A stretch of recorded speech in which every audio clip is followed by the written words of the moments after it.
Gandang umaga po. For this video na naman mga ka-Arthur Vlog. So meron naman dito na property na may sukat na 1 hectares. So dito po, ito po yung pinakang right of way. Then papasok po dito ay yung pathway pa lang po, pero pasok na po dito ang 4 wheels sa area ng property na pinabibinta po ito. Ito na po yung pinakang right of way niya. Napasok ang 4 wheels. Sa electricity naman po, ayan, makikita natin na may mga linya ng kuryente. Then maraming kapitbahay. Dito na po yung pinakang property. So mula dito sa pinakang barangay road, meron naman siya uling right of way dito na 3 meters naman po papasok sa pinakang property niya. So papasukin po natin yung pinakang property na 3 meters na ito, kung gaano kalayo po, dahil ngayon ko pa lang po ito narating. So samahan niyo po ako pagpasok sa property. So for today's video yung mga ka-Arthur ha, yung mga hindi pa dyan naka-like, subscribe, pakipindot na rin po yung ating notification bell para lagi tayong updated sa mga video po natin ina-upload na property. Dito na po yung pinakang right of way ng 4 wheels papasok dito sa property. Then dito na po, so estimated ko lang po, so 60 meters frontage lang po yung pinakang property na pinabibinta sa atin sa dito sa Calawag, sa barangay Bangkuruhan, Calawag, Quezon. So may mga kalapit naman po ano. Saan kuya yung property kuya?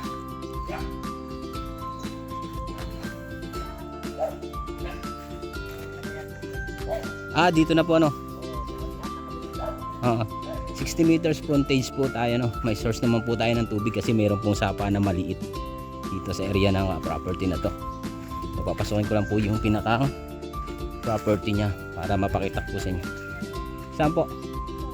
Ayun, nakikita po natin yung mga productive na niyog. So marami po siyang nilalamang produkto ng niyog na sinasakupan dito sa property na 1 hektarya po na pinabibigay sa atin. So napakarami po nito na nilalamang produkto ng niyog. So mayroon din ako napapansin dito mga fruit bearing tree, mga carpet field ano. Ito po yung pinakang reality niya. So flat, then may konting upland, konting linisin lang, pero kagandahan po ay napakalapit natin sa karsada. Then meron po tayong sariling right of way na bigay na sa atin dito papasok sa property. So napakaganda po ng property na to kasi napakalapit din po natin sa provincial o national highway kasi nasa 25 minutes lang po tayong drive papasok dito sa property. Ito na po yung pinaka property niya. So ito po ay TCT clean title, buhay seller. So napakadami ng nilalamang produkto na niyog. So ang niyog po nito ay nasa 300 po kapuno na niyog. Then ito po ay hindi pa na natin nakita yung pinakang title na kabuhan niya kung mahigit po siyang 1 hektarya. Then yung guide lang po natin yung nagsama dito, pero direct po tayo sa may-ari na. So hindi pa lang po niya naipasa yung ating title para makita po natin ang buong sukat po ng property na pinabibinta sa atin. So sa estimate mo kuya, kaya may ilang kaya ang ano sa 1 hektarya? Nandiyan po yung may-ari na mismo. Sige po. So nandito na rin po pati yung may-ari pala ngayon. So makakausap ko na rin ngayon yung may-ari at matatanong natin yung pinakang laki nito sa mahigit sa 1 hektarya. Then may mga fruit berry yan, mga mangga, star apple, may ano to, mayroon ako nakapansin na mahogany, hardwood. Ito may mangga po, dahil bunga ng mga mangga. Dito po itong property na ito, medyo may upland ng konti. Ito po yung property niya, nag-upland ng konti yung property niya. So dyan po yung pinakang reality niya. So nag-upland ng konti, pero napakaganda naman po. So ikutin ko dito sa may pinakababa. Diyan kuya, dala po ano. Sige. Yan, yung mga gusto po ng ganitong property, so makikita naman po ninyo aming contact number, ang WhatsApp and Viber. Dito po ay nag-upla ng konti. Pero pag nilinis po itong property na to, talaga makikita natin ang kagandahan po nito. Yan, kung inyo mapapansin po dito, talagang ang nyug niya, kababaan pa lang, kalakasan. Ito po yung kapatid ni seller. May rambutan ano kuya? Rambutan ito sa ito no? Yan, may rambutan po. Madami po siyang fruit berry. Ito, mayroon siyang suha. Tapos yung kabila, langka, mangga. So napakaganda po, napakarami po nitong produkto na property na 1 hectares mahigit na to. So mamaya po i-check natin yung title para mailagay ko na po sa inyo yung pinakang description po nito ng video. So yung pong bilang ng puno ng nyog sa description na lang po sa baba ng video nyo makikita, pakiclick na lang po. So dito, yan po yung source ng tubig niya, sapa. Sa kabila na yun, may sapa po siya. So lalapitan natin para mapasilip ko po sa inyo yung pinaka source ng tubig niya. So malapit din po tayo sa dagat, itong area ng property na to. So nasa 5 minutes lang pong lakad ay nasa dagat na po tayo. Ayan po, source ng tubig niya, may sapa po siya. Then dito na po yung property. So, nag-uplan, so pantay, napakarami pong produkto na nasasakupang niyog ng 1 hectares. So ito pong 1 hectares na ito, binibinta po ni seller. So direct na po tayo nito. Usapan na po, dito po ay 1.2 M ang presyo po nitong property na to. Pero napakaganda naman po at napaka productive na property. So nag-uplan lang na konti, may overlooking, may mataatas dito kayo, no? Ayan, may overlooking, so medyo masuka lang, hindi natin siya maakyat. Ayan, dito sama pa po itong area na to. Mismo sinamahan tayo ni guide. So mamaya po papakita natin sa inyo yung pinakantaas niyan. So pasisilip ko po sa inyo yung pinakantaas.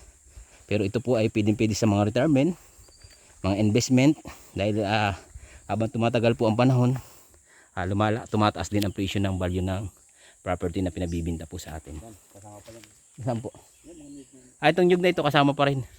So nasasakupan pa daw po yan nyug na yan. Ilang puno na yan. So diyan ay nadadalhan pa ng 1 hektarya mahigit. So mamaya po malalaman po natin yung pinakang kabuuang sukat kasi may pathway. May pathway ho. So dito naman po pala sa loob na ito. Dala pa po itong pa-uplan na ito, no? Dala lahat yan patatin. May kapitbahay po tayo dito sa may area na to. May bahay din po dito. So may pathway. Ayan o. Kaya hindi po tayo malulungkot dito sa property na pinabibinta po sa atin. Kasi farm lot na rin po pala itong Karatig. Kung mapapansin nyo, malinis. Ayan. Ito na pabayaan na lahat. Namatay. Ayan. So ang kadahilanan lang po kaya binibinta itong property na to.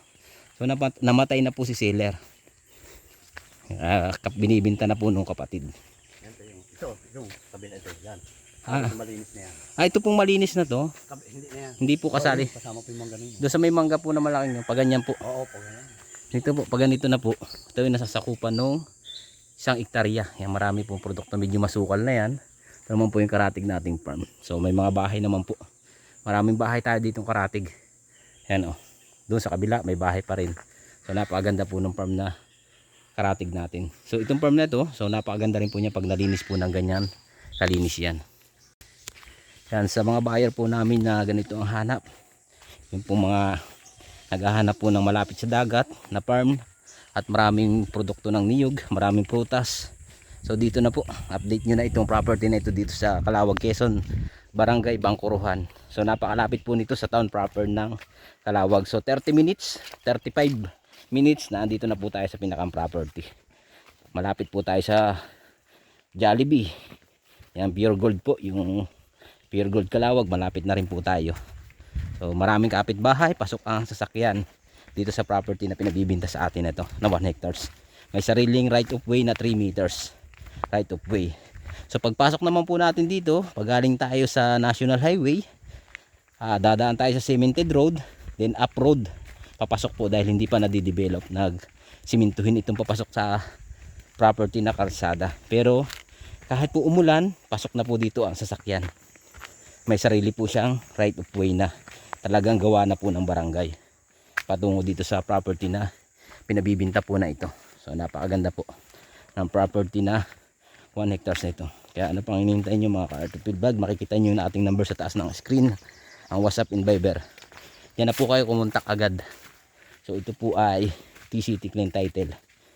Napakaganda. Ito naman po yung source ng tubig niya. So mayroon siyang sapa, kaya lang yung sapa niya hindi po siya kalakasan ngayon ng tubig. Kasi panahon po ng tag-init. Pero ngayon panahon ng tag-ulan, so maganhawa na po ang tubig niyan. Pero ito hindi nagkakati. Yung mapapansin niyan po yung pinakang property. Ngayon paliliparan po natin ang drone para makita po natin yung pinakang taas. Kasi hindi po natin na akyat yung pinakang taas po ng property. Kaya thank you for watching Artupil Vlog.